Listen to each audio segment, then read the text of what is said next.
Hello students, this is chapter 2, class ninth. The book name is Behave. The chapter name is The Sound of Music. The Sound of Music chapter 2 है आपके class 9 behave book का, और इसका हम लोग आज part 1 पढ़ेंगे। इस पार्ट 1 में एवेलिन ग्लैनी के बारे में बताया गया है।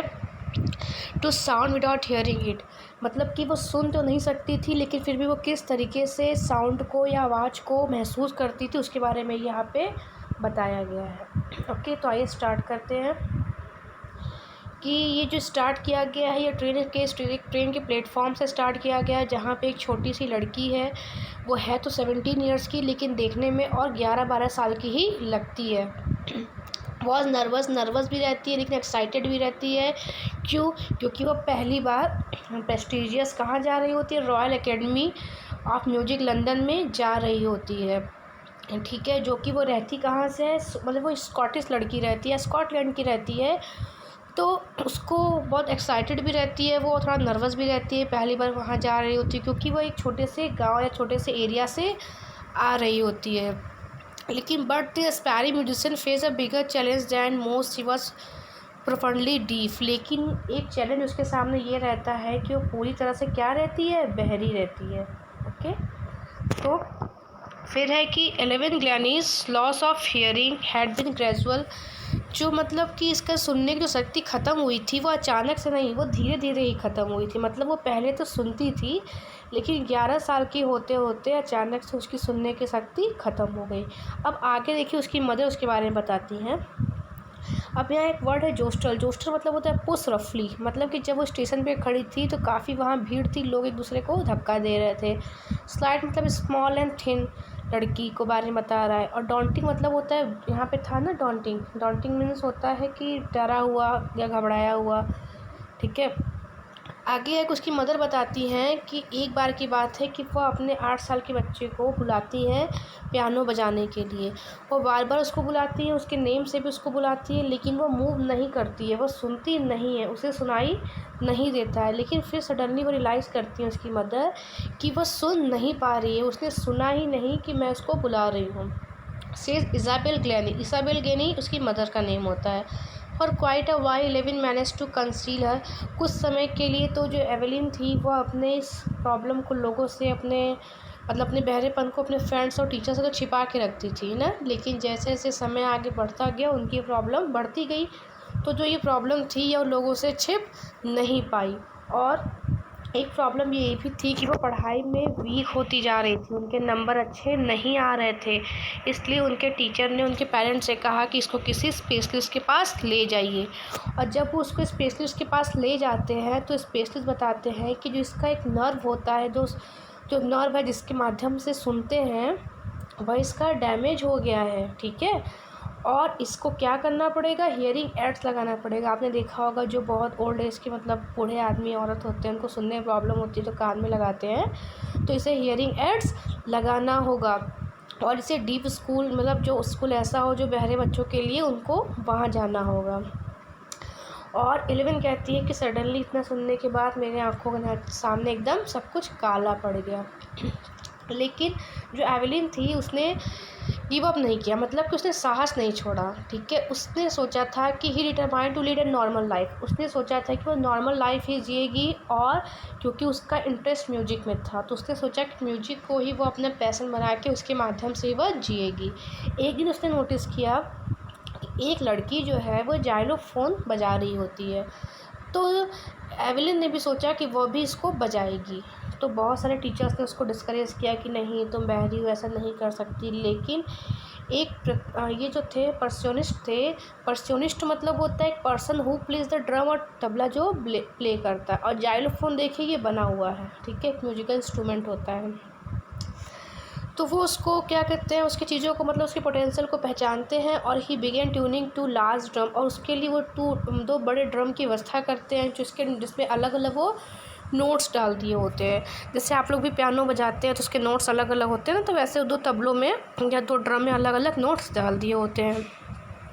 और उसको बोलते हैं कि don't listen through your ears. वो कहते हैं कि अपने कानों, अगर तुम सुन नहीं सकती हो तो अपने कानों से मत सुनो, कुछ दूसरे तरीके का यूज़ करो जिससे कि तुम इस की नोट्स को समझ सको।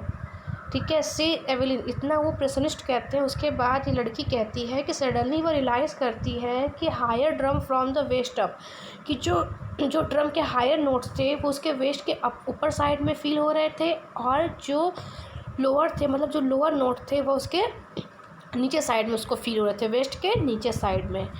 ठीक है। उसके बाद उसकी प्रैक्टिस कंटिन्यू चलती रही, और जल्द ही एवेलिन ने क्या डिस्कवर किया, sense curtains notes in different parts of her body. उसने ये मतलब डिस्कवर किया कि उसके बॉडी के हर जो पार्ट्स होते हैं वो अलग अलग नोट्स को फील कर सकते हैं। और वो I have learn to open my mind, वो बताती है कि जो कुछ मैंने सीखा वो अपने दिमाग को, माइंड को खोल के सीखा, और साउंड के वाइब्रेशन को फील करके सीखा। ठीक है। The rest was she determination and hard work, और बाकी जो चीज़ें उसने पाया वो अपने हार्ड वर्क से पाया था। सी नेवर लुक बैक, उसके बाद उसने कभी पीछे मुड़ के नहीं देखा। She toured the United Kingdom with the youth orchestra, उसके बाद वो पूरे यूनाइटेड किंगडम में घूम घूम के ऑर्केस्ट्रा करती थी। ठीक है। By the time she was 16 she decide to make music her life, और जब वो 16 साल की थी तो उसने डिसाइड किया कि म्यूजिक को अपनी लाइफ बना लेगी। और उसने रॉयल एकेडमी के म्यूजिक में, जो म्यूजिक का रॉयल एकेडमी था, उसने वहाँ ऑडिशन दिया, और उसने जो स्कोर पाया था वह उस रॉयल एकेडमी के इतिहास का ऐसा पहला था जो किसी ने इतना अच्छा स्कोर पाया था। अब वो ऑर्केस्ट्रा जो ग्रुप में डांस करती थी, ग्रुप में परफॉर्मेंस कर देती थी, अब वो सोलो परफॉर्मेंस देने लगी, मतलब कि अकेले देने लगी। और 3 साल के कोर्स को पूरा होते होते उसने बहुत सारे कैप्चर कर लिए थे टॉप अवार्ड्स को म्यूजिक के फील्ड के। And for all this Evelyn would not accept any hint of heroine acting, लेकिन फिर भी उन चीज़ों को बहुत बड़ा नहीं मानती थी। इफ़ यू वर्क, वो जानती थी कि अगर आप हार्ड वर्क करेंगे तो आप हर जगह वहाँ जा सकते हैं जहाँ पे आप जाना चाहते हैं। और and she got right to the top the world most sought after multi percussionist with the mastery and some 1000 instruments and hectic international schedule. और क्या हुआ कि धीरे धीरे वो सिर्फ नेशनल ही नहीं, इंटरनेशनल लेवल पे भी अपना परफॉर्मेंस देने लगी, और अब उसकी जो लाइफ थी वो काफ़ी बिजी रहने लगी थी। ठीक है। It is intriguing, intriguing means होता है फैसिनेट, एक क्यूरियस थी to watch Evelyn function so effortlessly without hearing in, मतलब कि लोग उसके जो परफॉर्मेंस को मतलब बिना बोर हुए बहुत क्यूरियोसिटी से देखते थे। और वो 2-2 घंटे जब वो बातें करती थी या प्ले करती थी तो एक वर्ड या एक की नोट भी उससे मिस नहीं होता था। और मैन विद बसी बियर्ड्स, मतलब कि वो बताती थी लड़की एवेलिन कि मुझे जिसके दाढ़ी बहुत बड़े बड़े होते हैं, बियर्ड बड़े होते हैं, मुझे उनसे बहुत डर लगता है। वो ये बात हंसते हुए बताती है। ठीक है। It is not just watching the lips, वो बताती है कि वह सिर्फ लोगों के लिप्स नहीं देखती है, बल्कि जब लोग बोलते हैं तो उनके फेस को, आइज़ को, हर चीज़ों को नोटिस करती है। और वो कहती है कि मेरी आवाज़ है, मेरी बातें इसलिए इतनी क्लियर हैं क्योंकि मैं तो पहले सुन सकती थी ना, और मेरा सुनना कब बंद हुआ, 11 ईयर्स के बाद से। But that doesn't explain how she manage to learn, लेकिन ये कोई भी नहीं बता सकता, कोई भी नहीं जान सकता कि इसके बावजूद भी वो फ्रेंच और जापानीज़ बोलना कैसे सीखी है। ठीक है। एज़ फॉर म्यूजिक से explain he pores it through in every part of my body, वो बताती है कि जो ये म्यूजिक है ये मेरे बॉडी के रोम रोम में बसा हुआ है। ठीक है। रोम रोम में बस चुका है। ये मेरे स्किन में, मेरे चिक बोन्स में, मेरे हेयर में, हर एक बॉडी पार्ट्स में बसा हुआ है। When she plays the xylophone, जब वो जाइलोफोन प्ले करती है, she can sense the sound passing of the stick into her finger tip, उसको ऐसा लगता है कि जो ये जाइलोफोन प्ले करती है तो जो उसकी वाइब्रेशन होता है वो उसके फिंगर से होके उसके फिंगर टिप से होते उसकी बॉडी के दूसरे पार्ट्स में पहुंचता है। ठीक है। By learning against a drum she can feel the resonance flowing into her body, और जब ड्रम प्ले होता है तो भी वह इन चीज़ों को, इसकी वाइब्रेशन को अपनी बॉडी में फील कर सकती है। और ऑन अ वुडन प्लेटफॉर्म, और जब वो वुडन प्लेटफॉर्म पे परफॉर्म करने जाती है तो वह अपने शूज़ को रिमूव करके जाती है ताकि वह उसके वाइब्रेशन को अपने बॉडी में फील कर सके। ठीक है। फिर देखिए Evelyn delights her audience in 1980 was presented with the Royal Philharmonic Society's prestigious college of the year award, उसको 1991 में स्कॉटिश अवार्ड मिला था म्यूजिक के फील्ड में। उसके मास्टर कहते थे कि गॉड ने उसका सब कुछ तो ले लिया लेकिन उसके बदले कुछ एक्स्ट्रा ऑर्डिनरी उसको वापस भी कर दिया था। जो चीज़ आप सुनते हैं वो उसको फ़ील कर सकती है और कहीं अच्छे से उसको फ़ील करके एक्सप्रेस भी कर सकती है, और यही रीज़न था कि वो म्यूजिक को बहुत अच्छे से एक्सप्रेस कर सकती थी। Evelyn convinces that she is something of workaholic, वो बताती है कि वो वर्कोहोलिक है। वर्कोहोलिक मतलब होता है person who find difficult to stop working, मतलब ऐसा व्यक्ति जो कंटिन्यू काम करता रहता है, ठीक, उसको काम करने की आदत होती है। I have just got to work of and harder, वो बताती है कि और लोगों के क्लासिकल म्यूजिशियन जो होते हैं, म्यूजिशियन, वो भी बहुत कठिन मेहनत करते हैं, हार्ड वर्क करते हैं, लेकिन मैं उनसे भी कहीं ज़्यादा करती हूँ। Apart from the regular concert Evelyn also gives free, और इन सब के जो रेगुलर क्लासेस चलाने लगी थी अब म्यूजिक की, और वो फ्री कंसर्ट भी देती है। कहाँ पे जा, मतलब फ्री लोगों को परफॉर्मेंस भी दिखाती है, कहाँ पे प्रिजन्स, जेल में जाके और हॉस्पिटल में जाके, और उन लोगों को भी वो प्रायोरिटी देती है जो उसको जो लगता है कि वो फ्यूचर में जाके एक बड़े म्यूजिशियन बनेंगे, ठीक है। एंड रिचुअलिन of the Beethoven fund for deaf children says, कहते हैं कि सी इज साइनिंग इंस्पायरेशन, मतलब कि ये बोलते हैं जो डीफ चिल्ड्रन के लिए फ़ंड चला रहे होते हैं, बोलते हैं कि वह साइनिंग इंस्पायरेशन होती हैं बहरे बच्चों के लिए। They see that there is a now that can not go, और अब उन बच्चों को लगता है कि अगर एलिवन जा सकती हैं तो वो भी जा सकते हैं, और ऐसी कोई जगह नहीं बनी है जहाँ पे वो लोग नहीं जा सकते।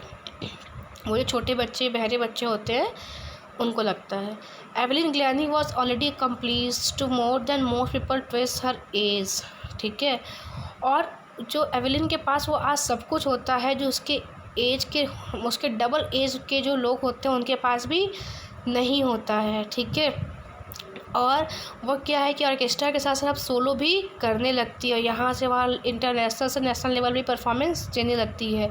सी had given inspiration to those, और वो उन लोगों के लिए इंस्पिरेशन बन जाती है जो कि हैंडी कैप्ड होते हैं, और people who look to her see if she can do it, और अब लोग उसको देख के कहते हैं कि अगर वह कर सकते, अगर एवलिन कर सकती है तो वे लोग भी कर सकते हैं। And not the list, she has given enormous pleasure to millions, और ऐसा ही उसने इंस्पिरेशन बहुत से लोगों को, मिलियंस लोगों को दिया और लोगों को खुश किया है।